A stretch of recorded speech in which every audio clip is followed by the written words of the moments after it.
with Jim Sonefeld, singer, songwriter, drummer, author, and now public speaker.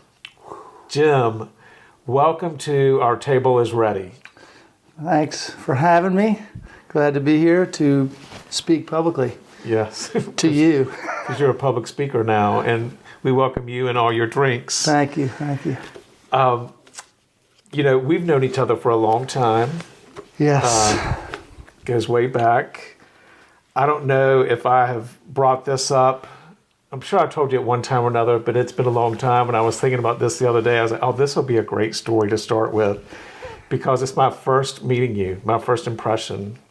My sister dated the guitar player for Hootie and the Blowfish. What? Yeah, I don't know if you knew that or not.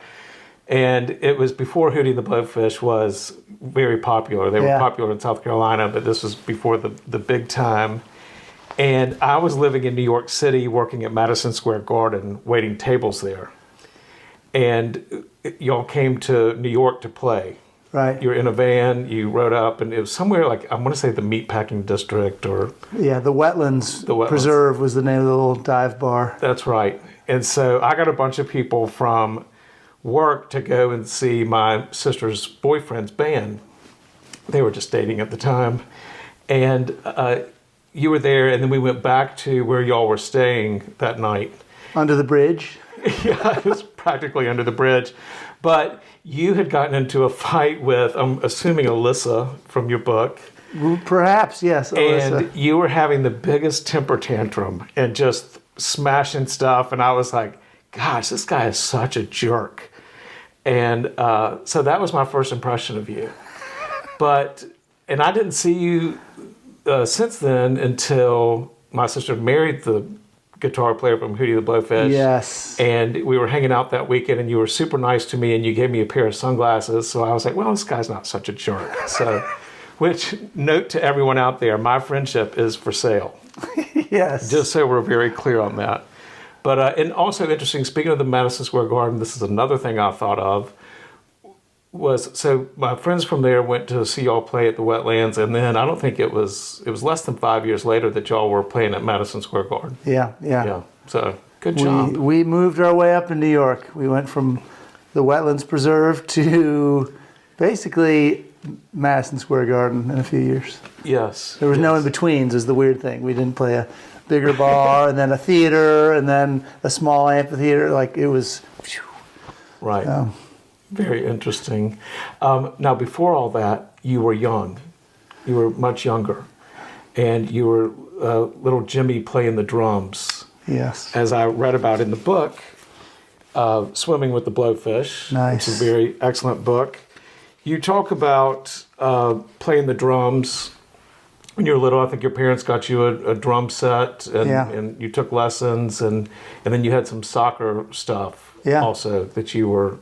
your dad was a referee for soccer, and you were involved with that. What did you, when you were that age, did you want to be like a soccer player, international? Did you want to be a famous drummer? What were the big ambitions then? Mainly the ideas fighting for space in my head and in my day were sports and music. And sports was the clear winner for most of my childhood, and it was... Every sport as a little kid, baseball, tennis, soccer, basketball, football, I would do any of them. My spirit was, competition, and, if you threw a ball, I would fetch it and bring it back like a loyal golden retriever. That's how I describe myself. And so that was most of my existence. But on the side, I was really being influenced by the music my mom was playing in the house, and my dad to some degree, and what my older brothers began listening to. And I was hearing rhythms. I was hearing not only the melodies and harmonies, but I was feeling on a more inside place the rhythms that I was hearing. And they were manifesting in my fingertips and my feet, and didn't really know what to do with them. And I think mostly came across as fairly annoying to any teacher who was trying to get me to shut up in a class or to get me quiet at a dinner table or a setting like that. I couldn't stop this sort of manifestation of the rhythm. And by probably 13, my parents got me first drum lessons. I think they felt like wow, there's something wrong with this kid, but maybe drum lessons are cheaper than therapy. Right. So they chose wisely, and what the drum lessons did was organize this thing that was going in my head, and it allowed me to start playing on a pad. And then my 13th birthday, there was a nice little shiny silver drum set waiting in my bedroom. I was like, oh, like I didn't even know what to do. Like, it was so exciting to see this thing in front of me, and I knew it was mine. And that set me on a path that lasted, well, it's lasted till now. That rhythm still is in me, and I was able to sort of hone it through the years and finally find some bandmates much later. I like the story about the drum contest you did. And Yeah, I was, after a year of drumming, apparently doing well enough, and my teacher, Ron, decided to sign me up to this contest where you read some music and performed it in front of a panel of judges. And I was like, oh my gosh, I mean, that's scary. I loved drumming, and I was probably getting better, but I couldn't imagine doing it in front of other people. I was pretty shy. And on top of that, he said, yeah, the contest is in downtown Chicago. We lived out in the nice, easy suburbs. I'm like, in Chicago? Like the city? And I tell you, on the way there, I was so nerved out. Like, I was basically asking my dad to pull over because I thought I was going to be sick to my stomach. I was that nervous. And even in front of the judges, it was like that wet hands, and just didn't quite know what to do with that feeling. And I ended up winning the contest, which was pretty cool and a good boost of confidence. But, you know, I stayed nervous for a while. I didn't get comfortable behind the drum set for a long time in front of groups of people. Maybe why I was a late bloomer in joining my first band at age 21 instead of, you know, as a teenager. Never had any problem in sports. You know, that was just exciting, and it was second nature to me, but the whole drumming thing in front of people was nervy. Really? Until I, you know, found out there was a cure for that. Yeah. Yeah. Speaking of that cure, when did you start drinking? I started drinking the summer between 8th grade and freshman year, and the picture maybe looked like an obvious, you know, recipe for disaster. I had been in the same Christian school since, you know, all my life. I had the same 25 to 30 classmates every year going through, and I had friends from public school, and some of my siblings went too, but I was going to move from this little school to a big public high school that had 2,000 kids between 8th grade and freshman year, and I wanted to meet some of these new kids, and I was curious. I was, you know, to be fair, a thrill seeker, and I liked breaking rules and getting away with stuff. I was a little rebel. I wanted you to think I was a good little kid, but I really liked the thrill seeking. And so that summer I got in front of some new friends, and suddenly for the first time there were kids that were 14 years old smoking cigarettes openly, drinking booze and beer and smoking weed. And, you know, I knew better because I'd been taught by parents, priests, the police who had visited my older brothers through the years. I knew, but there was nothing that stopped me when I saw it happening in front of me and realized there were no parents. It didn't look like there would be a consequence. I went right for it and tried it all. I wanted to see what change that might give me, and as will happen when you put a chemical in your body, I got a change, and I liked it at first. I liked the sort of bravado it gave me. I wasn't super shy. I played sports. I was okay socially, but it lifted me to some other level that I liked. Things seemed maybe a little funnier, and even the feeling of wooziness didn't deter me or tell me to stop. I thought, ooh, I'm this woozy, maybe I could get twice as woozy. Yeah. You know, I wanted to see how far it would take me, and so I did a little bit of it all. And, you know, by the end of the first night, my first attempt, you could have found me on the side yard, vomiting in the bushes, and immediately trying to hide that scenario from the authorities in my house. So that was sort of a turning corner of I'm officially now trying to hide something I'm doing, and I want you to think one thing of me, but I'm really doing another thing. And I didn't sort of consciously know that, but that was a big turn I took. There was there was a quote in the book about that I really resonated with, and it was from early on drinking, that it escape from normalcy that alcohol gave. Yeah. And just early on it did it. And you realized it early on. I blame it on living in the really plain cornfield suburbs of Chicago, Illinois as well. We were bored out of our minds, and we were looking for things to do. We were looking for things that were exciting and new, and we didn't seem to care if they were illegal. So when I found alcohol, that was a wonderful gateway to excitement. Everything was different. You could go drive out to the country and go swim in a lake or jump off a cliff into water. But doing that same activity with a case of beer was a whole different story. You could go out on a Friday night and meet people maybe out in the woods or down by the river where there was no authority figures, but that experience was vastly different when you put chemicals into it. That was why I started going to those activities, because I knew the chemicals would be there. So it was a change I began seeking, and it was recreational for the most part at the beginning.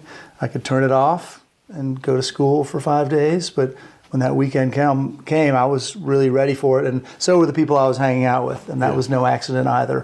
I was hanging around people that wanted that thrill, and that was why we were hanging out together. Right. Just added such a layer of coolness.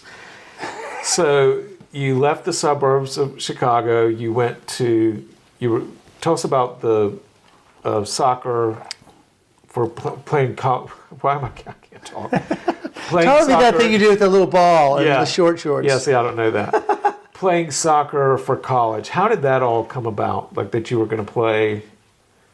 You had choices, right? Because you were really good at soccer by this point. Well, things were a little different here in the early to mid 80s, applying for a college and even considering being an athlete was a little easier path, not to make a team, but it was maybe less competitive, if anything. It was, you filled out an application on a paper form, you mailed it in, and then you waited for the response. So now it seems more complex, having put 5 kids through school. But then I remember just my dad basically helping me fill out this application in the spring and visiting the University of South Carolina where we had some family. It was 800 miles away from where we were, and thinking, I like the destination idea. I don't think I contemplated a major geographic change specifically, but I thought getting away would be kind of nice. Oh, the drinking age is 18 in South Carolina instead of 21. That's kind of nice. I envisioned life away from parents as a little easier and more fun, and all these things. I had an older brother that had just moved down here. I thought that looks like a good picture. My main goal was soccer. I wanted to make this Division I team, and it was a step up. I was not being recruited, so it was a little bit of a dream to reach that. But I kind of worked hard and imagined myself in that position and manifested, I can do this. And next thing you know, I was trying out for the team in August, and I was the one walk-on that they took in 1983 to be on the USC soccer team. I was thrilled, and I thought, gosh, this is the reason I came. I don't know what I would have done maybe if I hadn't have made the team. I couldn't have imagined just being a student and having books. That was not nearly enough. That wasn't the point for me. So I made the team, and that changed, that set me on a new path. I felt so strong and confident, but at the same time I was just an 18-year-old kid, very far from home, pretty clueless about how the world worked, how a major university and getting the grades and spending the time to put in to get the necessary grades worked. And of course, it didn't work. I was going to say, that was my next question. How did that work? 9 months later, I was, packing up my stuff in my brother's pickup truck and heading back to Illinois.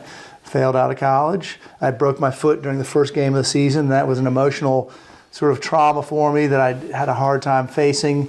I thought something was against me, and this is just the worst luck ever. And I didn't put in the time for the grades, and really enjoyed the partying and meeting new people. No social problems whatsoever.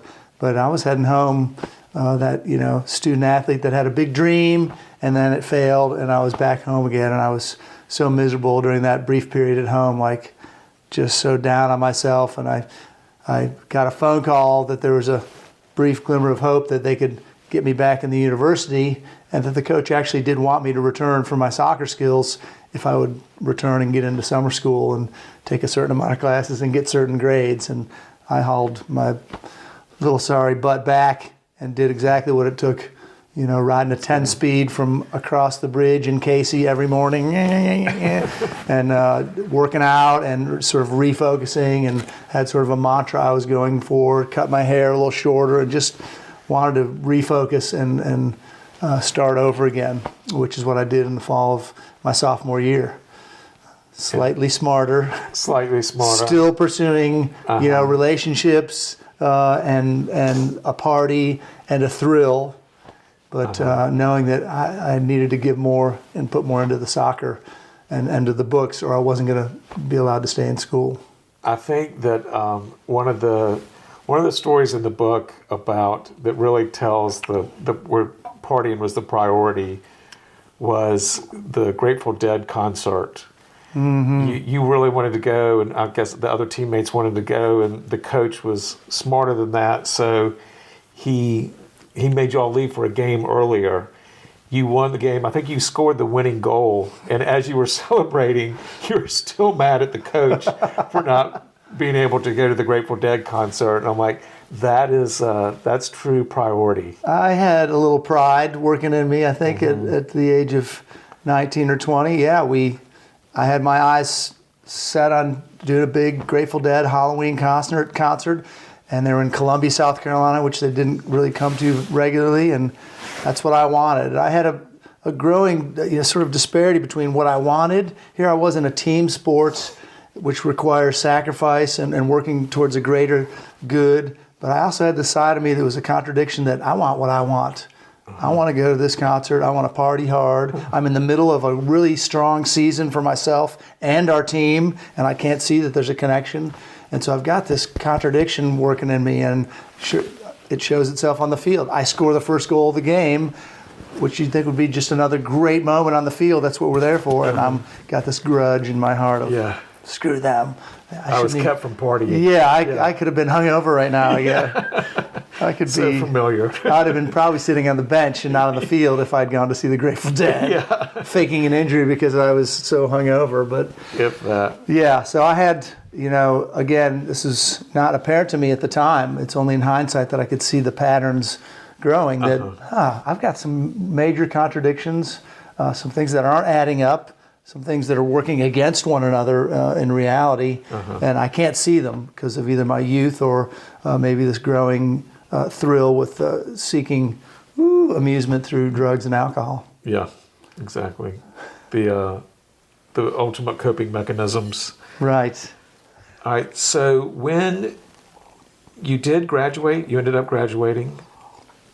I managed to, stuff a 4-year degree into 6 years. Yeah, very good. Stretch it out, perhaps, is how some might view that. But yeah, I got a degree in the spring of '89 and was on a path to music already. Soccer was in the rear view, and I wanted to make music. I was starting to write songs. I really was excited to be writing my own songs on piano and guitar.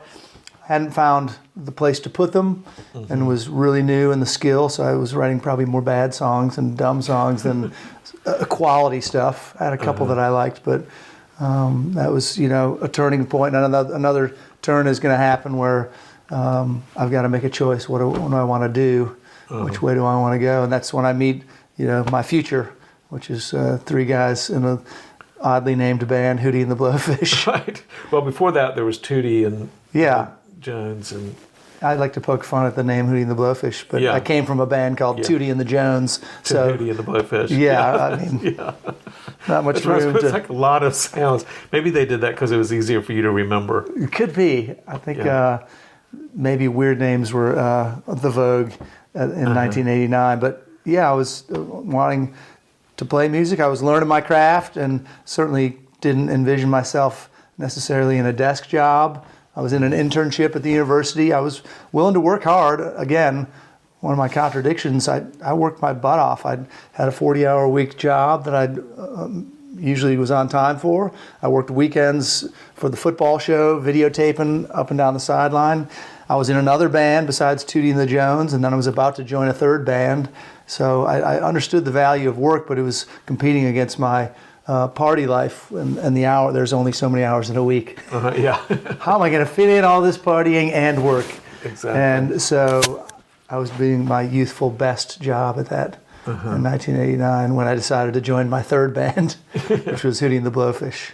And so there I went, naively and sort of blissfully, with some guys that wanted to do the same thing I wanted to do. They had a dream of, we're going to write music, we're going to go travel and try and get in front of some fans, create a fan base, and maybe get a record deal one day. That was our only thought in the fall of '89. Excellent. Speaking of Hootie and the Blowfish, how did all that happen?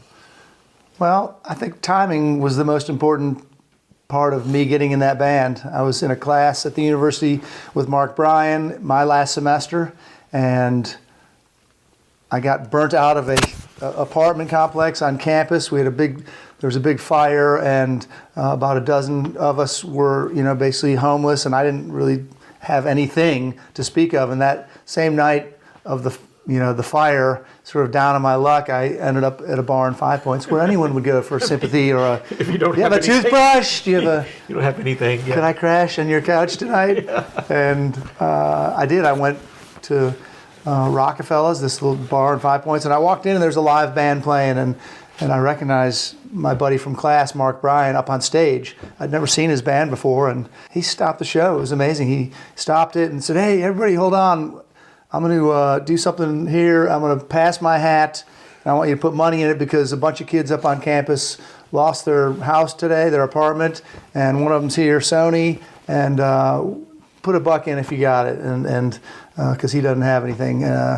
So he did. I just thought that was the coolest thing, that he would use his influence from a stage to help me, and we just knew each other from school, and he passed that hat around, and there's $36 in there, and I thought, this is $36 more than I had a minute ago. That's maybe 30 beers. Yeah. So you didn't go buy a bunch of new clothes or anything with it? Yeah.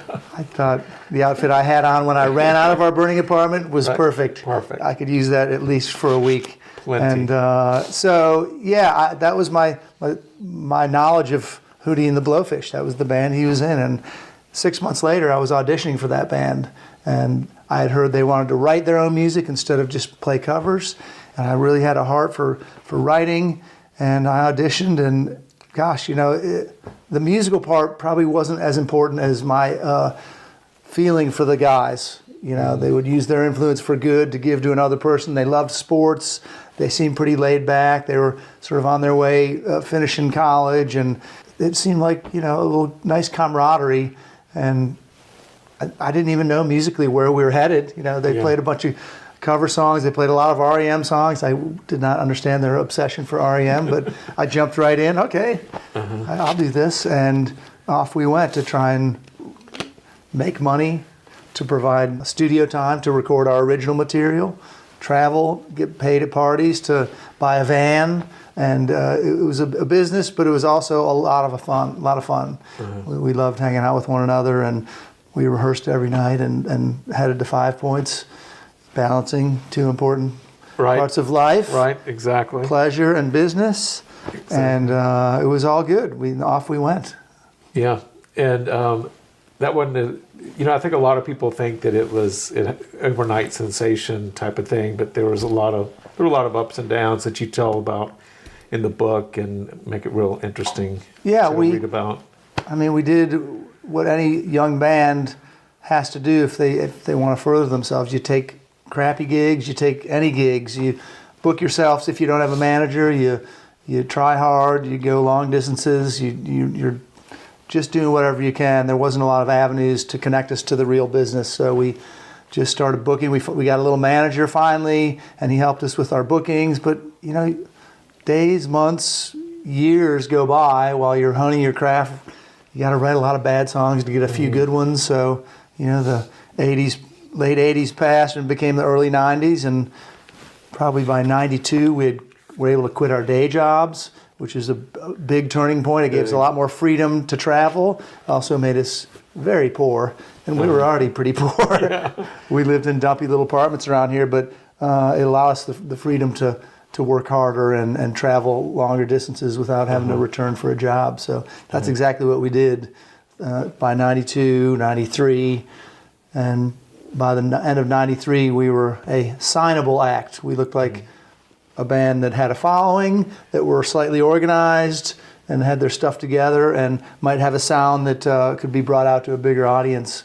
And that's what Tim Summer from Atlantic Records saw in us when he signed us in the end of 93. Yeah, exactly.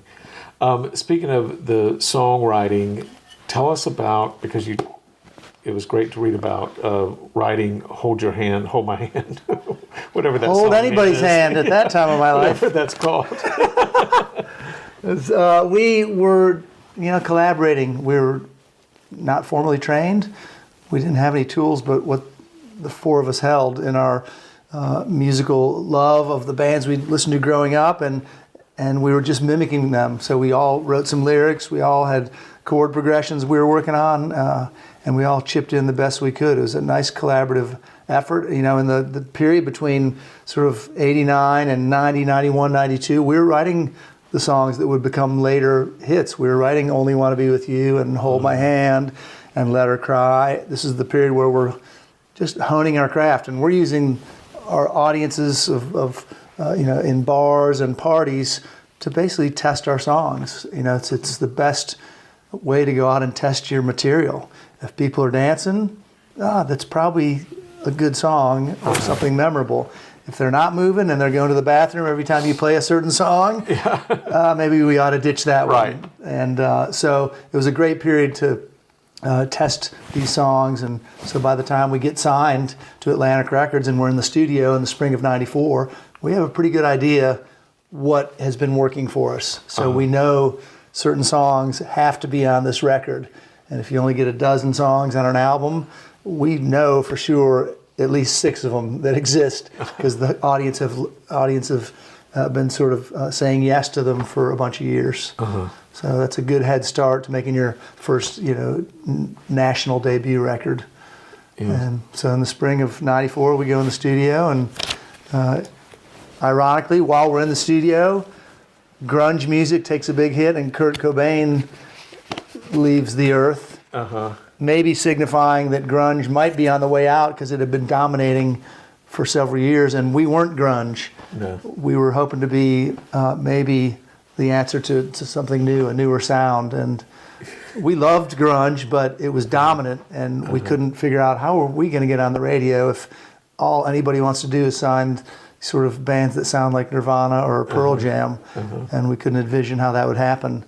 And I think Kurt Cobain's death sort of signified, the end of that era, or at least an opening for a band like Hootie and the Blowfish to get in. Yeah. I loved seeing you perform the book signings, and when you do your book events, hearing Elmo's version of Hold My Hand. I love when you do that. Well, there's, we eventually, when we get signed and we get a lot of opportunities, one of them is to go on Sesame Street, which, by 1999 when we did that, we were looking for things to do. We were our rise up to glory, and then that ride back down comes kind of quick in reality. So by the late 90s, we're looking for opportunities to stay up there, and so Sesame Street looked pretty darn good at the time. Yeah. We'll go and, walk Elmo across the street, and Zoe to help them learn how to properly cross the street. So we reworked some lyrics from Hold My Hand and into a song about safe crossing. It's great. If you get a chance to hear Jim speak, make sure you are there for don't go to the bathroom for the Elmo version of Hold My Hand. So let's talk about the drugs and alcohol and how they're playing a part in all of this, because suddenly you've gone from playing Elbow Room and 5 Points to now you're 18,000 people venues, and what is that like when you talk a little bit about that. Yeah, well, I mean, it's safe to say that through the 5 years on the way up when we're playing clubs, I'm enjoying a degree of living in clubs and where there's no guardrails, there's nobody checking to see if you're too drunk. There's a wide berth of acceptable activity, and I'm enjoying that. I can be silly, I can be too drunk, and you're still not probably going to get in trouble, especially if you're the guy on stage. So we're still growing, and we're working, and we're focused, but I'm enjoying that party lifestyle. And when fame hits in sort of 95, the trajectory goes fast, and it doesn't really change me at the beginning. Obviously, you have more of a chance to party, and your chance to go to faraway places increases. You're suddenly partying in England and Australia and then Southeast Asia and all these places, and there's people lined up around the corner to buy you a beer because they're meeting somebody cool and famous. And I'm enjoying that, and it's all pretty fine. I didn't really get into too much real deviant behavior, except for your shenanigans every now and again when we got too buzzed. And but it's on the downturn when I have to face, oh shit, our career's waning. The 2000s come around, and there's a new band that's cooler and has new music and tighter jeans, and they're taking the place of Hootie and the Blowfish. We had our run, and now we're going down, and I didn't know what to do with that. My life was also changing. We had split with our manager. The record label wasn't paying us much attention. We started living in different towns, the band members, and we've starting families, and some of it's good stuff, but a lot of it is change, that big stuff that, gosh, what do? I didn't see this coming. I wanted glory to last forever. And when you're up in there, you think it might. And I end up using, at that time, alcohol, and then drugs start seeping in to sort of prop up, God, I don't want it to end, propping up the idea that we're celebrating, right? As long as I've got a Jaeger in my hand and we're all together, even if the audiences are shrinking and we're not selling any records, we're having fun, right? And I just begged and pleaded for the universe to believe me. And I would recruit people. People around me started seeing this more than I could, that I'm the guy that wasn't taking a night off. If we played 5 nights in a row, I partied every night.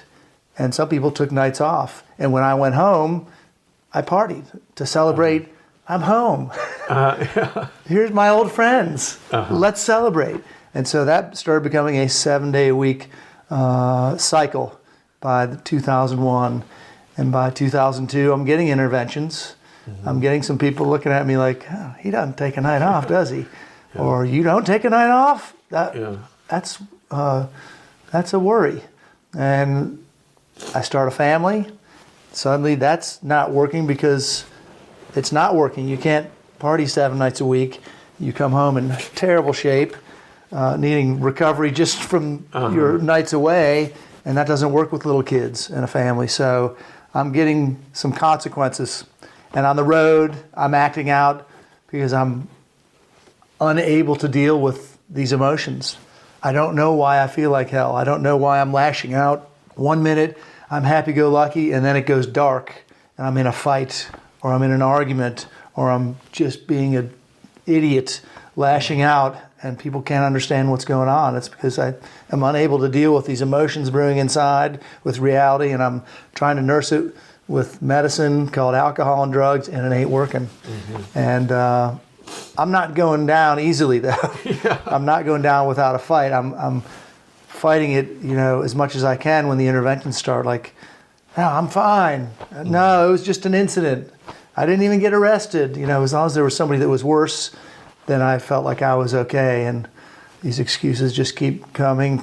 2003 comes around. I have our second kid comes along, and suddenly the pressure's on.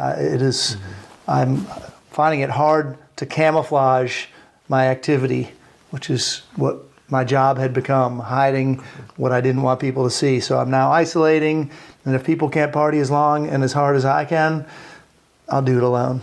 Maybe it's easier that way because people don't accept that I have to start earlier, go faster and harder, and then continue after they've all gone to bed. And so I do. I start getting into drugs that are helping me stay awake and stay up longer, that seem to camouflage drunkenness. And Yeah, like I said, I'm not going down without a fight. It's amazing how we think we can camouflage. You use that word camouflage, like, we're not camouflaging anything. No. Like your mom mentioned it to you, and Yeah. sister-in-law, and different people. And one of my favorite stories was when you overheard the crew members talking about some guy, and you wanted to help too, and it was you they were talking about. Yeah, I accidentally walked into a room where I was unseen, and there were some of the crew, and I was the boss. Me and my 3 bandmates are the boss. We're the principals, and so we have all these people out there that we employ, and a few of them are having this kind of serious toned conversation, and I catch that it's serious, and they're talking about somebody they're worried about. He's prone to temper tantrums. Everyone's afraid to approach him. He's hanging out with some really strange people that we don't know. And I'm thinking in my head, yeah, I got to get in here and save this guy, whoever they're talking about. And if it's one of our employees, maybe he needs to be fired. Maybe his ass needs to be canned. So I'm about to, walk in and, put myself in there as the hero. And I hear them say, yeah, who's going to go talk to Sony? Who's going to say something? I'm like, what? It's me? Like they know? Or I'm worrying them? And I'm not as concerned that I've hurt someone's feelings or that they're worried about me.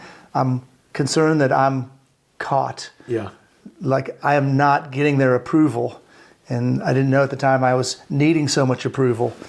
I'd always had it because that's what fame gives you. A lot of yes men that are, you're the best, you're great, you sold records, you blah, blah. And I still needed that, and I was just astounded. And instead of using it as a moment of clarity to maybe reassess and go, God, maybe they're right. Or maybe even to burst in and say, guys, I'm so sorry.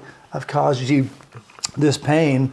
Maybe I do need help. I do the opposite. Oh, I got to hide this.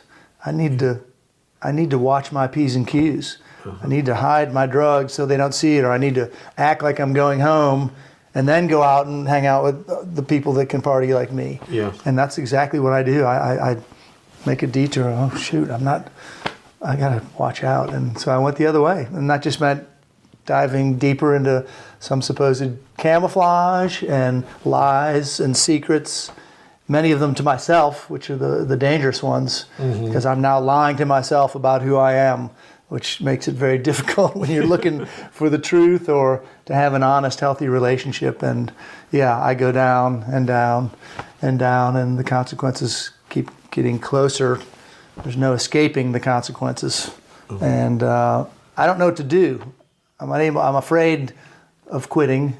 I don't have any idea how you would quit. Every time I would stop drinking in the past, I would get this sick feeling like a flu or an immediate cold, and I couldn't. So I was afraid. I can't.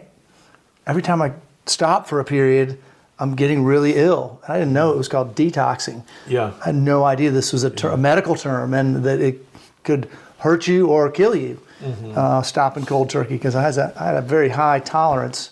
So I'm just out there blown in the wind. I am clueless, rudderless, and the wolves are coming close to the door to get me, and I don't know what to do. I think my favorite quote in there that I resonated with, and I've thought about it since I read it, and I reread the book this past week in preparation for this interview because I'm so professional. But here, I typed it. Here it is. You felt like you were getting more out of life by drinking and drugging. And I felt like I was getting more out of life. If people said you need to stop, I was like, I'm getting more out of life drinking and drugging. Like privately, I remember like knowing that I drank and drugged too much and wanted to quit. But if anybody said that to me, you need to stop, I'd be like, I'm getting more out of life this way. Like I was so defensive of it and really thought that. And that's the point, the defensiveness, is that I didn't want to be told, maybe like you didn't, that I was wrong or that I was on the wrong path or that I didn't have the will or the brains or the morals to live in the path that I was supposed to. And that sort of defiant attitude is what drives us the other way. Screw you, I'm going to go drink alone at you. Or I'm going to, I'll show you. I'll show you. Watch the thing I'm going to do now. And so, I was not happy that people were telling me I was doing it wrong. I just couldn't quite handle that truth, that it was not going to get better. It was only getting worse. And I was reaching back to, if I could just get back to that feeling that I used to have, or that way of life where I could drink some beer and be able to turn it off or go to bed at a certain period of normalcy. How can I get back to there? Quitting wasn't an option. I was afraid that, a life without alcohol and my drugs was boring and I might not be able to create, because I was a songwriter. I fancy myself as this great Jim Morrison of the Doors, take drugs and explore and reach some other high that is just going to equal wonderful songs. And it was the opposite. It was sad songs, it was depressive songs, it was loneliness, it was darkness, but I just didn't want to see it. And there it is. Yeah. You wrote about your mom, who I knew pretty well and just loved, and it was great to read that. It was very sad to read about it and remember a lot of that stuff. But one of the things you wrote about was the guilt. You felt guilt for not spending those last days with her. And how did you get through that? Like, how do you get over that guilt? Because I know a lot of people that get sober and feel guilty about the people that aren't there to see it. And how do you work through that? I guess there's grieving and there's guilt. Legitimately, I did a poor job when I knew my mom was sick. I was deep in my alcoholism at the end of her life, and I didn't make a choice to drop everything to spend precious time with her. And I had that regret, and I ended up stopping drinking. I used the 12-step model to get sober and work with a sponsor, and I've inventoried, what is supposed to be my deepest emotions thoroughly, and my hang-ups and my resentments, some of them towards myself. And along the way, she was on that resentment list. I was so mad at myself from the guilt and shame for doing a poor job. But, the grieving ends up being a longer journey, and I don't know if we ever stop grieving. So going forward, I get these signposts of grief that well up, and I realize, oh my God, I still miss her, or I still love her, or I want her in my life. And, one of them came 7 years later. A full 7 years after her passing was a moment that it struck me again. And it wasn't that I tried to pull guilt forward, but I realized I really did a bad job. I really do regret those last sort of moments that I write about in the book, and I can't do anything about it. So what the program showed me is you need to accept that. You now realize the problem is you did a bad job, and you can't change that. And so what I find and what I'm taught in the program is acceptance. You need to address that and be willing to move forward. And a cool thing happens is that over time, after her passing, I realize that I have an avenue, and through good sponsorship, I have a way to resolve the guilt and put it down and say, I can have guilt, but I don't need to carry it forward and drag it with me. And that's unnecessary, and it's not valuable. And that is that she's buried, her ashes are, less than a mile away from my front door. And I can go there and do some therapy. I can talk to her. I can do what we're supposed to do in our step work, which is let it go. Say it out loud. She wasn't here. She never saw me sober, and that was part of my guilt. She spent time intervening on me because she loved me so much, and she was willing to say things that other people weren't. And so I bring that forward, and to resolve it eventually, I sit up there at her ashes and I say, I sucked. I was terrible. I regret it, but I love you. Yeah, that's awesome. And I feel like she knows. I really do. So you got sober, and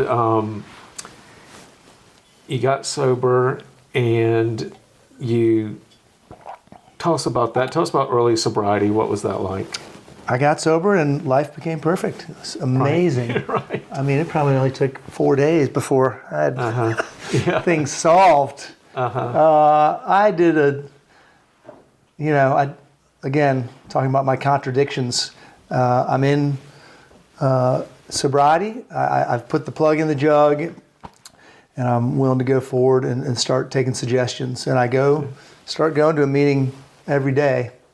And so it's good. I'm enjoying some physical healing, and because I'm getting 60 minutes a day of great messaging and seeing transformation, I think I'm transforming. I think I got this. I'm doing it. I'm also telling everybody, I'm doing this thing. I'm sober. I'm so sober. Yeah. And really, it's a trick. It's my body is healing, and my mind is saying, you're doing it. You're doing great. And it was no small chore, believe me, to have a week sober or 2 weeks was an amazing, like, oh my God, how did I even do this? A month, and I'm getting up above 2 months, but I'm not using a sponsor. I'm not reading the literature. I'm just using the rooms, and I relapse because I've sort of tried to figure out my own way of doing the program, not fully accepting the good suggestions and the fact that, I need a deeper honesty. I need a deep thoroughness to do the steps. The point of it is we're supposed to grow along spiritual lines, and all I was doing was spending 60 minutes a day listening to people who were growing along spiritual lines while doing nothing besides not drinking out there. And my not drinking didn't equal anything except for the, mind games and misery, really. I was miserable enough that I was like, oh, I need to try drugs and alcohol another time to see if this is, the truth, that I can't handle them. And, that's what I think not doing the steps and not doing the work led me to. And, it's not pretty, but I learned the hard lesson of, all right, work with a sponsor, do steps, and then you get the healing. And that's what happened going forward. I didn't have to start all over again. I stayed in the rooms and enjoyed a life that was getting better. It was getting clearer. I was having healing and transforming into a better version of myself. And that's what one of my buddies told me long ago. He said, there's no guarantee because you decide to get sober that life around you is going to change at all. The people around you may care, but they may not change. The liquor store on the corner is not moving. Right. There's going to be bars and 5 Points. There's going to be tailgating. There's going to be people partying at your concerts. Nothing is guaranteed to change. But if you do the steps, you will. I thought, oh, that's right. That's the only point I need to really get. Yeah. I need to change. This isn't for anybody else or anything. I need to change. And when I change, so will my perspective.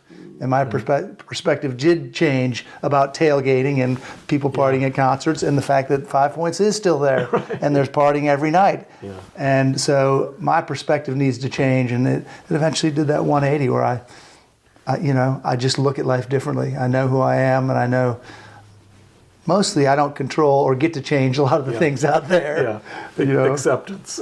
It goes back to the quote, you felt like you were getting more out of life drinking and drugging, and it's like, now I'm getting more out of life sober. Yeah. And that just seems so impossible. No, it does. In the beginning. I mean, it just seems like, how in the world could I have fun in life if I quit?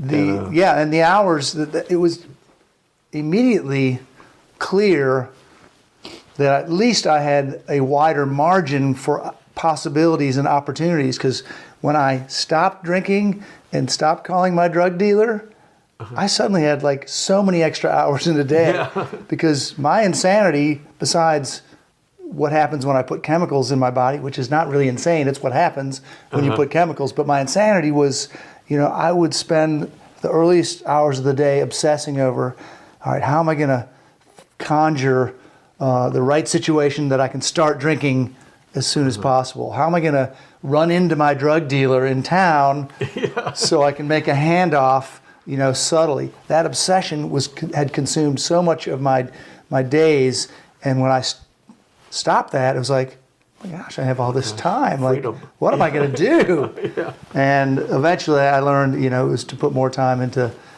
spiritual change and growth. I spent some time traveling, and I had 2 little kids, and there were so many victories where I felt I was on the right path in sobriety, but so many difficulties. Being the only sober one out in a big party was not always a lot of fun. Having access to groups out of town that were recoverers was great. And I felt physically better and was starting to do the steps, but a year down the road or 2 years down the road, it wasn't feeling as warm and fuzzy. I was tiring of the travel. My kids, who were now growing a little bit, instead of asking, about my job, Daddy's going to rock and roll, they would say. Daddy's going to rock and roll.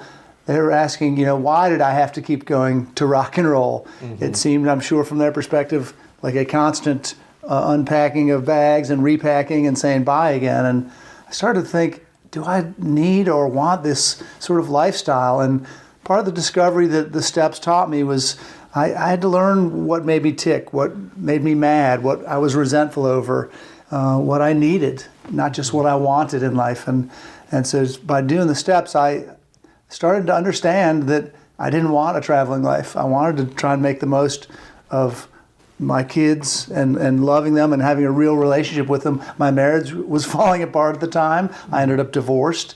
And so it all comes together a little bumpy in early sobriety in the first few years.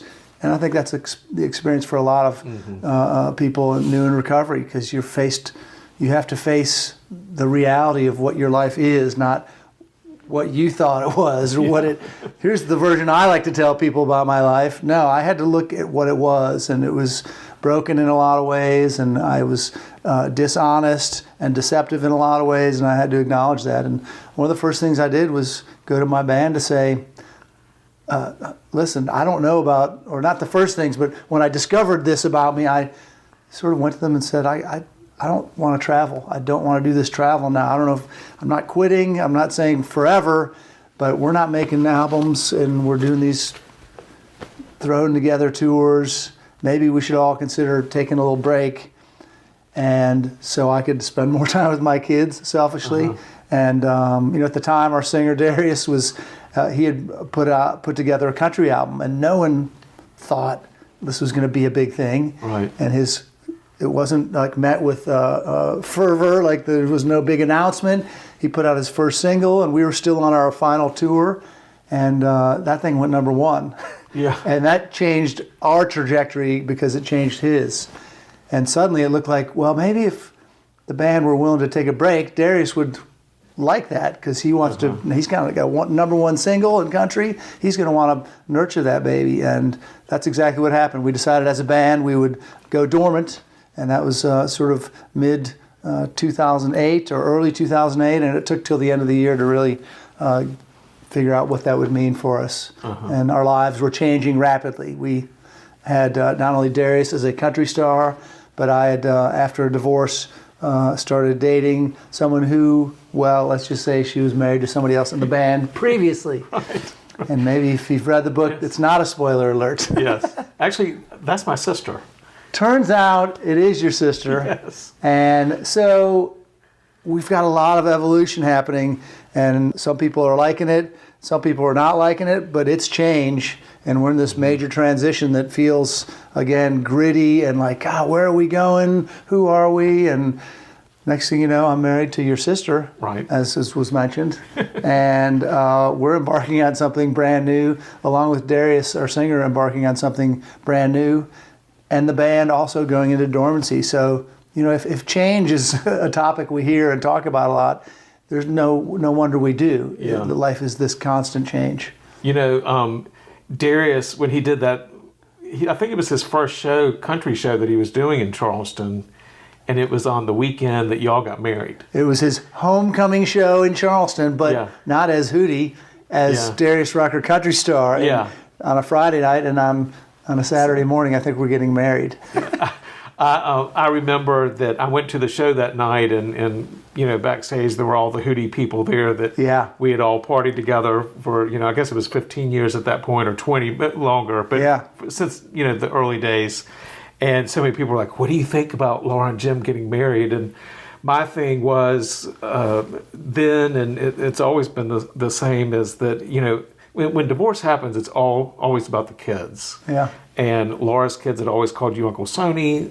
Your kids had always called Laura Aunt Laura. Your kids had always called me Uncle John. So it all worked. For me, it worked. And I was, just really happy about it because the kids were in a good place with both of y'all and knowing y'all. Yeah, I mean, it's a scary thing, and I don't think ultimately change looks bad. Now we're 15 years down the road, and kids are grown and in college or done with college. It looks like, yeah, that maybe was a good change. It worked out, but when we're in it, in the transition, it doesn't. You never know, and not everybody favored the idea. There were a couple of naysayers. They were. They may still be naysayers, but it makes a little more sense now as it does in hindsight, and it's a learning process too. And thankfully, the steps that I had gone through enabled me to think a little clearer and be a little more honest with myself and others.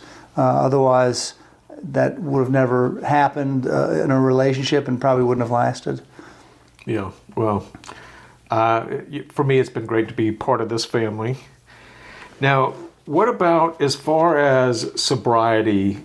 What's one of the best tools that it's taught you, that you've learned? Well, learning to be very honest with myself, that's only the beginning. And that was something I had to develop, and I had to develop with the help of a sponsor who's looking over my shoulder or calling me out when I'm full of it. We recoverers over time can smell BS from a mile away, and my sponsor could smell it. And so he could help me say, are you being fully honest? We put a lot of commas in my answers is what happened. Here's what I think, and then comma, really? Like, is that really what you think? Yeah. No, actually, what I think is it always required further thinking or deeper thinking.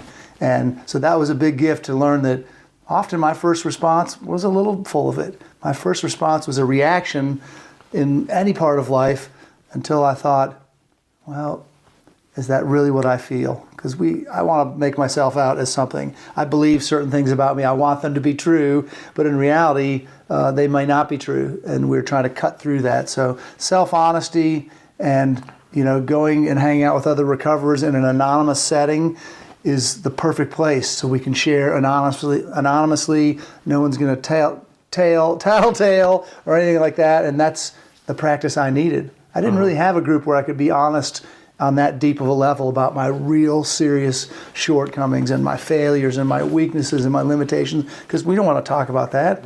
No. Churches actually don't typically provide that either, unless you're in a small group. And my friends, we're all about, posing and, that sort of macho, build yourself up and don't show your fears and your doubts. So in any event, the self-honesty helped me understand who I was, and that was the first part. And the willingness to talk things out loud. My nature is I'm quiet. And maybe as a man, in some way, I'm even more quiet. I just don't want to talk about stuff and emotions and all that yucky stuff. Right. So the rooms helped provide a place for me to practice that. And then, of course, in the end, it shows what I learned is that I need to figure out that service has got to be a big part of my sobriety going forward. I don't have to claim that I'm the best servant or that I do it diligently. I don't have to talk about it even. That's the most important part, is that I just know that I need to help others freely, just as people helped me when I arrived. There were people that seemed to be waiting for me in the rooms to say, what do you need? You struggling with anything? Do you want to get a coffee? Do you want to talk about it? We have anonymity here. It's safe. And I thought, that's the most brilliant idea, if not the most obvious idea for recovery. I get a gift and then I pass it on. So I've tried going forward to give the hardest thing, which is my time, and being honest with other guys about their recovery and mine.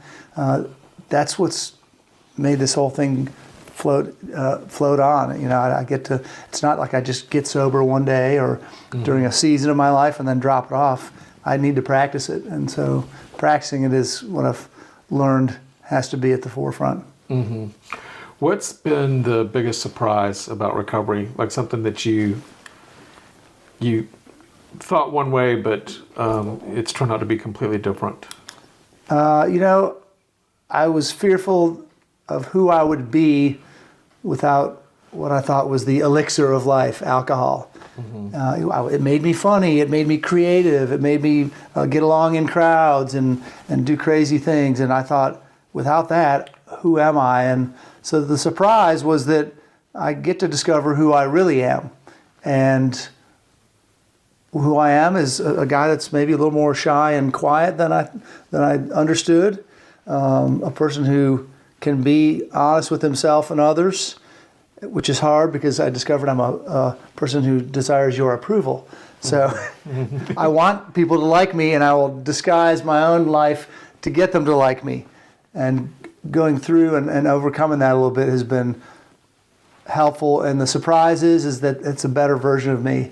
I'm better, I think, not only for myself, but for other people. And I found I can still be happy. I can still be funny. I can still be creative.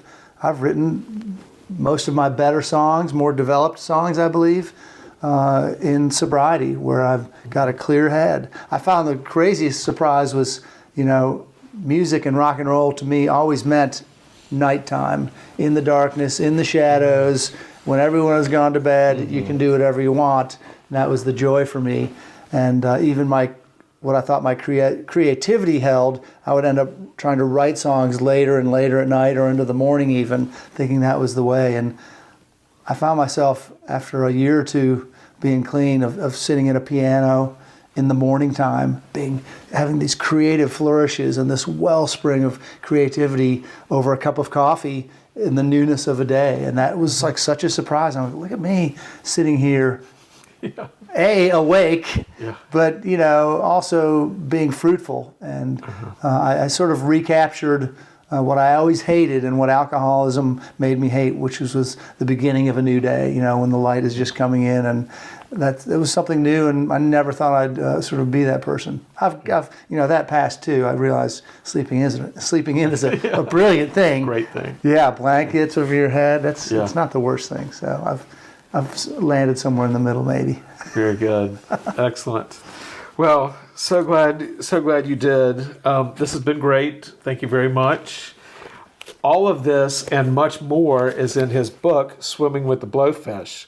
What a great Christmas present this would be for someone else that you love, right? Well, maybe there's multiple people in your life, John. Maybe you have a whole family who doesn't share books. They need each individual member having their own book. Yes, many books for families. What a great idea. That'd be great. All right. Thank you, Jim. Thanks very much. John. And thank you all for joining us with another edition. Thank you for joining us for another edition of Our Table is Ready. Please like, share, and subscribe wherever you can. Thanks. Into my soul. It's all how we deal with what we're dealt. Love's only real because it's felt.